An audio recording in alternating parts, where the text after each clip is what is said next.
شاہ، اور مناظرہ تھا 11ویں شریف پر۔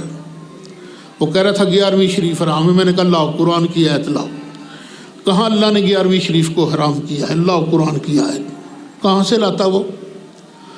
پھر میں نے ان کا فتاویٰ ثنائیہ نکالا، میں نے کہا دیکھو یہ تمہارا فتاویٰ ہے، مولوی ثناء اللہ صاحب کا ہے یہ فتاویٰ۔ اس کے اندر پوچھا گیا کیا بکرے کے گردے اور کپورے کھانے جائز ہیں؟ تو ثناء اللہ صاحب نے جواب دیا بالکل جائز ہیں، کیونکہ شریعت میں ممانعت نہیں ہے۔